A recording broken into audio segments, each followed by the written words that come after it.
Antara PD Perjuangan dan Bu Mega dan Pak Jokowi dari penelitian ini sebenarnya tidak bisa dibandingkan karena nilainya berbeda. Yang satu berjuang untuk Indonesia Raya yang sejati-jatinya. Yang satu memenuhi karakter the triangle of authoritarian. Profesor Dr. Andes Hanif Ghafur MS mengemukakan pertanyaan atau sanggahan. Silakan. Terima kasih Ketua Sidang. Saya menyampaikan selamat setelah diuji berulang kali dalam lapis 3 kali ujian pra-kandidasi, ujian makalah, dan masuk ke ujian disertasi setelah menjadi kandidat doktor, 5 lapis, dan 3 tagihan jurnal nasional dan internasional. Baik, sebetulnya masuk UI itu gampang, yang susah itu parkirnya sebetulnya. Pertanyaannya adalah, dari disertasi ketahanan partai, yang menjadi kunci utama itu adalah kepemimpinan. Alhamdulillah saya melihat ketegasan kepemimpinan di PDIP memang kuat, tegas gitu. Tapi bagaimana PDIP menjaga ketahanan partai dari ancaman konflik yang destruktif ke masa depan? Khususnya konflik terkini antara PDIP dengan Presiden Joko Widodo misalnya. Ya. Mungkin itu.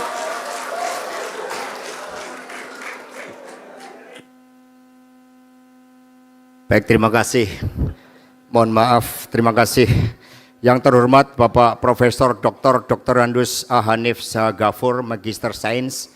Izinkanlah saya menjawab pertanyaan Bapak sebagai berikut. Antara PD Perjuangan dan Ibu Mega dan Pak Jokowi dari penelitian ini sebenarnya tidak bisa dibandingkan karena nilainya berbeda.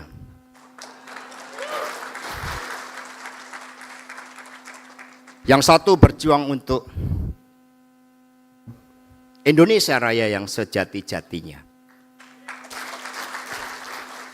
Yang satu memenuhi karakter the triangle of authoritarian.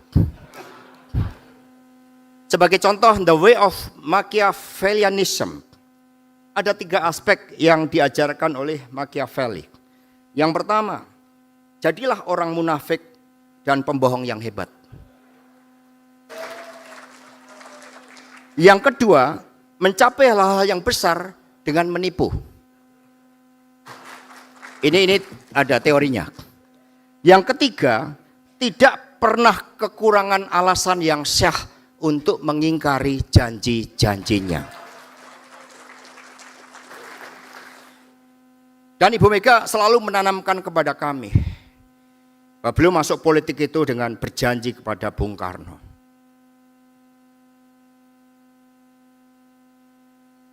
Untuk agar Indonesia Raya sejati-jatinya itu bisa diwujudkan melalui perjuangan para pendiri bangsa kita. Dengan demikian, dari teori ketahanan partai ini terbukti bahwa meskipun PDI itu luka-luka, karena memang yang dihadapkan adalah watak kekuasaan itu, yang oleh Dr. Sukidi, beliau mengutip pernyataan Profesor Stephen Levitsky yang mengatakan bahwa abuse of power di lingkungan elit dilakukan melalui mekanisme terstruktur, sistematis, dan masif, dan hal tersebut hanya bisa dilakukan oleh pembunuh demokrasi. Lalu dalam teori Hannah Arendt tentang the banality of evil ditegaskan mengapa ada orang yang bisa menjadi begitu kejam. Ternyata banyak orang yang melakukan tindakan-tindakan kekerasan, violence, itu karena mereka di dalam struktur sosialnya yang dalam teori Arendt tersebut. Hubungan struktur sosial yang membangun dogmatisme, membangun hegemoni, sehingga melemahkan kesadaran kritis dari para pengikutnya. Sehingga mengapa the banality of evil itu bisa terjadi. Nah, karena itulah di dalam kepemimpinan strategis sebagai elemen yang berbarengan dengan ideologi mampu membentuk ketahanan partai. Tadi Prof. Hanif mengatakan kepemimpinan ibu yang kuat.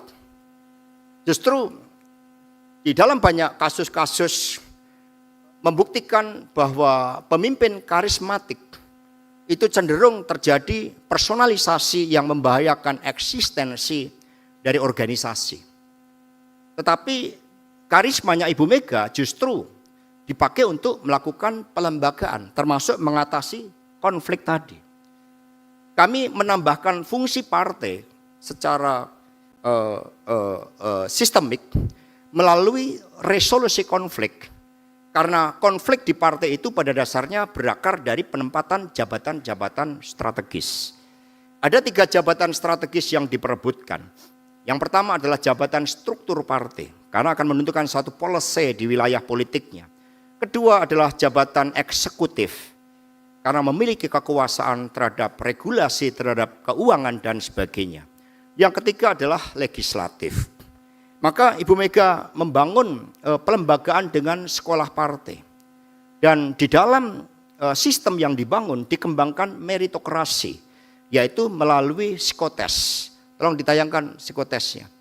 Jadi dalam psikotes ini setiap kader PD Perjuangan yang akan ditempatkan pada jabatan strategis melalui kerjasama dengan Himpunan Ahli Psikologi Indonesia, maka di situ diukur bagaimana personalitinya, bagaimana kemampuan di dalam manajemennya, strategic leadership-nya, bagaimana daya tahannya, itu semua diukur di dalam aspek-aspek psikotes, ada skornya, sehingga ada gambar yang sederhana, sehingga nanti seseorang hanya bisa dilihat kapabilitasnya untuk mengisi jabatan strategis berdasarkan ini.